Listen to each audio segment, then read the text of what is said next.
Hello. Can I have the menu, please?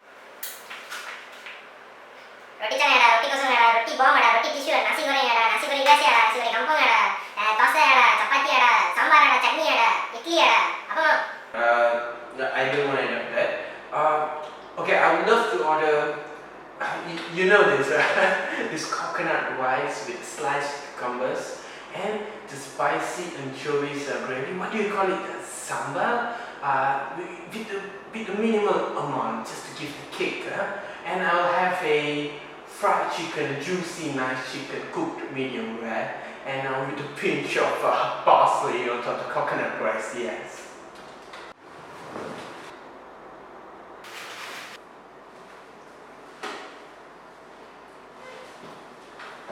Hi, Razaly. How are you? Long time no see. How's life? Okay, Okay. Hey, Kami! Nih. Order. Lapar lah, nih. Tak boleh tahan. Okay. Menu goreng pedas kau kasih. Okay. Lepas tu telur mata goreng kau juga. Okay. Dua set telur itu goreng, Lepas tu teh ais kurang manis. Tak payah banyak ais cuma. Okay, kurang manis. Okay lah. Okay. Ais kosong kurang manis satu, Okay.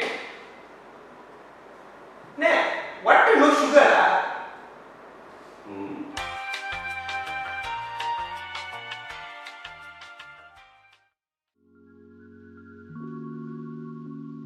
Hello everyone. Today's topic for verbal communication, I'll be talking about soft voices. Speaking softly has become a preferred tone of voice for most Malaysians to speak when having a conversation. The reason is because speaking loudly is generally interpreted negatively as kasar in Malaysia. You would think that speaking loudly considered as them being rude or offensive or something like that. Could be like when speaking loudly, they would think instead of being happy or somewhat, they would think that someone is angry or someone is offended. Something like that. They would think that speaking loudly consider them being rude. So instead, it is expected that people speak gently and softly, regardless of the nature of the conversation. That being said, Malaysians are not cautious about this, that they never speak loudly. For example, they will generally raise their voice when they get excited. That could mean by when they want to greet their friends. Some would say quite louder than some people. Some would say softer. So I think that's it. Hi everyone, my name is Irfan Hakeem. I'm from Group6, and for my turn now, I will be talking about the verbal communication, and the example that I will be giving is the use of the word lah. Lah or la is a word that we Malaysians use a lot in our everyday lives, in a lot of conversations. And it's not technically a word, it's more of a slang word. If you look in the dictionary, there's no definition of the word lah. It's more so a slang term. And to me, the definition would be, I would describe it as a physical manifestation of an exclamation point. So for example, I would say, so for example, I would use it in a sentence. It would put my point more. So as an example, I can say something like, "Hey, get over here lah," Okay, so that would be an example. I could just say, "Hey, get over here," but to really hammer in the point, I would say, "Get over here lah," come here lah, come. Okay, that would be all for me. My name is Kevin, and I'll be talking about Chinese catchphrases. Usually we hear a lot of Chinese people saying these three catchphrases, which are ayah, aye, and ayo. These catchphrases are usually words that are to be accompanied by their sudden expressions of emotions, like when someone does something wrong and they say "oh shit" or "alamak." I'm gonna explain further and give examples about them. Ayah is usually a catchphrase that is used in a situation for reassurance or when an opportunity is missed. For example, Ayah, never mind. It's okay. Or Ayah, we totally missed it. Ayah is a catchphrase that is usually used when there is a situation of disgust or something that you can't believe. For example, Ayah, this person so dirty and untidy. Or Ayah, I can't believe this person ditched you for someone else. For the last catchphrase, Ayo is usually used in a situation when something bad happens. For example, Ayo, I think I'm gonna fail this exam. Or Ayo, I dropped my phone in the water. And these are the examples about catchphrases, and that is all. Thank you. Verbal communication, refusal. A Malaysian person's preoccupation with saving face and politeness means that they will seldom to give a flat no or a negative response even where they're not agreed to with. Therefore, focusing on hints and hesitations, listening for what they say, but also paying careful attention to what they substitute allows to do.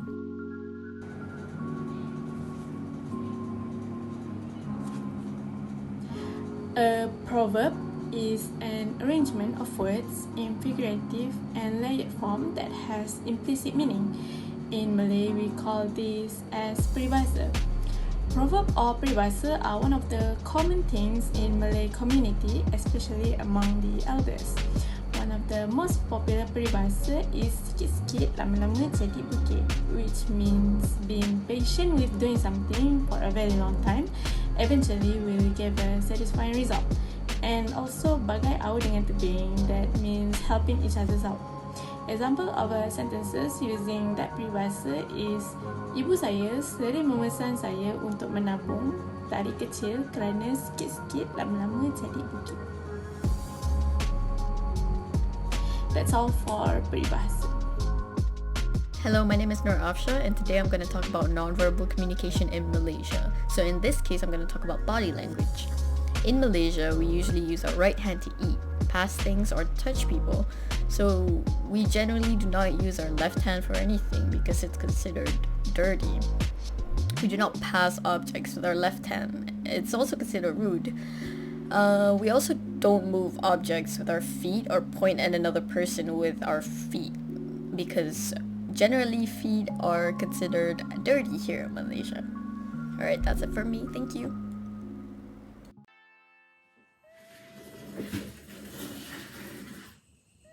Yo! Today I'm going to be covering the non-verbal section of communication when it comes to my country, Brunei Darussalam. And specifically, we are going to be covering boom. Is it there yet? Boom. Pointing. Pointing has become a natural indicator for us to put attention towards something or someone. Back when we were younger, especially when we were babies, since we didn't know how to talk, all we did was just point at something to indicate that we wanted it. It didn't matter what we pointed at when we were a kid because there were no such consequences for us to do so. However, if you look at it now, pointing could be a double-edged sword because it could be a very rude thing to do. When you point at someone, it's giving them the indicator or the perception that they're being blamed for something. Especially in Brunei, now that I think about it. I've known some of my friends who I visited once in a while. They still get scolded whenever they point at something by their parents. So this is the perfect opportunity for us to combat how to avoid being inappropriate when we're pointing. And naturally, I could think of only two different ways, which is pointing using your thumb This is considered to be a much more gentler way or positive way of indicating someone of a specific direction. And number 2 would be pointing using your whole hand. That is considered to be the other passive way of indicating something. I think whenever we try pointing with our index finger, it gives the impression towards other people that we're dissatisfied or we're frustrated for a specific reason. So that's what started this whole conundrum about index fingers being very rude. But that's just my opinion, not facts, it's just my opinion. Bear in mind, this is considered to be a international thing. It's not just a specific Bruneian thing. Although we are a little bit extra strict when it comes to this whole situation. So remember, whenever you're in Brunei, try your best to point properly. Thank you very much. Hey there guys, my name is Sivaneishan and I'm from the Faculty of Creative Multimedia.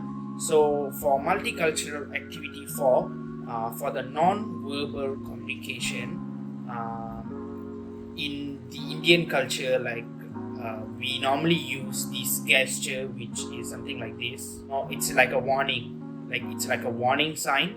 It can also mean I said so. For verbal communication, we Indians used to use the word "hey." It pretty much means like in a confronting manner, "hey," or like an alerting manner, "hey, stop doing that," something like that. Mostly Indian parents use that with their kids. So that's about it from me. Thank you very much. Assalamualaikum and hi everybody. My name is Ijazul Izaz. Today I'll be talking about the non-verbal communication in Malaysia. In Malaysia, making physical contacts when meeting for the first time is considered to be impolite, except for handshakes. Handshakes or salam in Malay is normally used for both males and females. Handshakes or salam is the traditional greeting for Malaysian people, which is slightly touch another person with both hands or with single hand and bring the hands back to the chest to say the word salam, which means I greet you from my heart. For example, when you salam people, and then you have to greet them by putting your hands on your chest, because that means I greet you from my heart. So yeah, non-verbal communication in Malaysia are very important, as they can be the clues for people. That's all from me. Okay, hello guys, my name is Aqil, and today I'll be talking about the non-verbal communication in Malaysian culture, that is giving the certain look or the gaze, you might say it like this.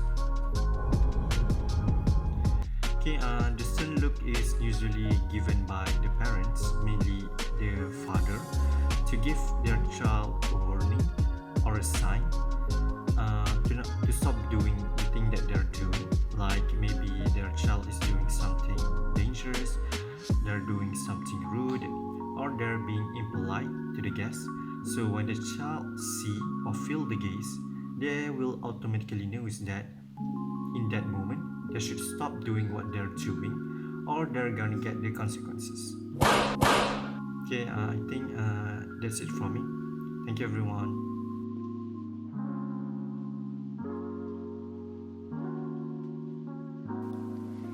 In Malaysian culture, non-verbally say "excuse me" when entering, leaving or passing people by bowing slightly. Bowing is as much communicative as the hand. By bowing, the person may look downward rather than at the person they are meeting. Greetings in a social context will depend upon the ethnicity of the person you are meeting. In general, most Malays are aware of Western ways, so the handshake is normal. There may be slight difference though, and a few things to bear in mind include Malaysians usually bow around 30 degrees in angle, unlike Korean or Japanese where they bow lower than that. Even if you are tired, you should always smile to the point that the other person you are meeting with can see your eyes are wrinkled. It means that you are acknowledging their presence, but not too much, unlike this guy. The informal way of greeting someone is by nodding upwards while smiling. It usually meant, "Hey, what's up? I'm here."